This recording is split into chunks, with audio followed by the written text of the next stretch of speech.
Hello everybody, Dan Mulholland here. Welcome to a special video edition of Horty Springer's Health Law Expression podcasts. Today we're going to be talking about how to stay out of trouble from an antitrust standpoint when you're considering a merger.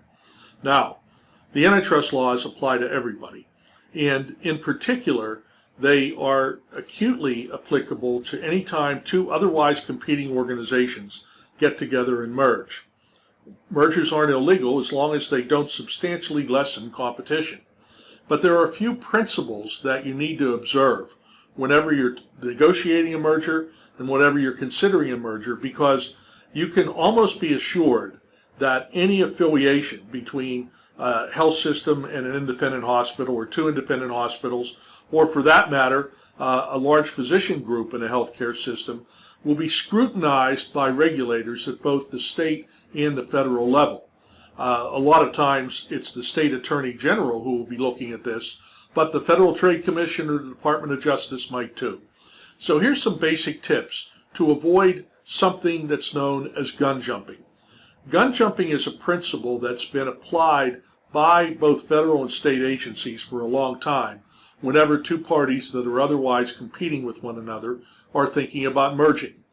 Gun jumping is based on two premises. One is, until the merger has been consummated and until the various regulatory agencies have approved it, if they have to approve it, you have to keep competing. You can't stop competing with one another, because short of a merger that would be blessed under the Sherman Act, Section 2, as not substantially lessening competition, the issue that comes up is you have to keep competing. And if you don't continue to compete, or if you start colluding with one another before the merger is final, they can consider that to be gun jumping. Gun jumping is illegal. It can possibly deep six a merger that otherwise is okay. And second, it can result sometimes in fines and other penalties by the regulators looking at you saying you acted too soon, you jumped ahead. Don't forget, you're simply engaged to be married once you sign a definitive agreement. You're not married, so you have to wait until the wedding is official, the marriage has been consummated, before you can engage in the kind of activity that two otherwise independent people or individuals would do.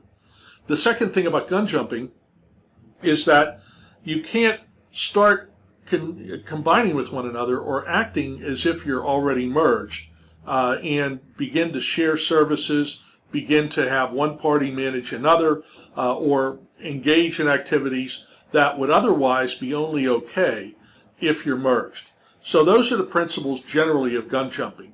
Now, there's some basic rules that I'd like to share with you at a very high level that affect your possible exposure to antitrust liability if you're engaged in merger discussions, due diligence, or even ramping up to the final consummation of the merger. First of all, the parties to the transaction can certainly plan what they might do together, but they can't implement anything until and unless the merger is final. They can't implement changes in services or products that they offer to the public, nor can they consolidate their operations prior to the consummation of the transaction. Second, and this is fundamental, any competition between the parties has to continue until the merger is final. Now, generally speaking, as you get closer to the final consummation, you've gone through due diligence, you have a definitive agreement, and you've gotten the regulators to say grace over the transaction, or at least not threaten to challenge the transaction, you can start exchanging some more information that will help you hit the ground running once you merge. But you still have to keep competing until and unless you do merge. Third, and this is something that you have to really be careful of in the due diligence process, there can't be any discussions or agreements between the parties regarding payer contracts, charges, discounts, rates, or other price terms, and certainly no discussion about allocating services or territories. In due diligence, you should not exchange payer contracts for two reasons. Number one, it could be viewed as a way of signaling to your competition that you might be able to get better rates from the payers after you merge. And second, most payer contracts have very strict confidentiality provisions in them, so you'd be violating that contract as well. The same goes for sharing wage and salary information. It's okay to share general payroll expense numbers, maybe even on a department level, but exchanging wage rates and scales for specific types of employees could be viewed as a prelude to price fixing.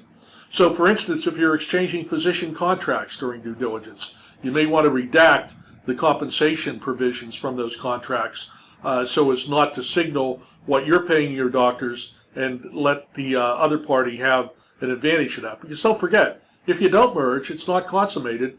You're still competing, so you may give away something that could hurt you in the competitive process later on.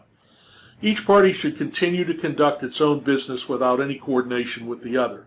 And also, make sure that there are no communications or discussions, either between the parties or within one of the parties, about dividing up markets, eliminating competition, getting leverage over the payers, sticking it to the managed care companies.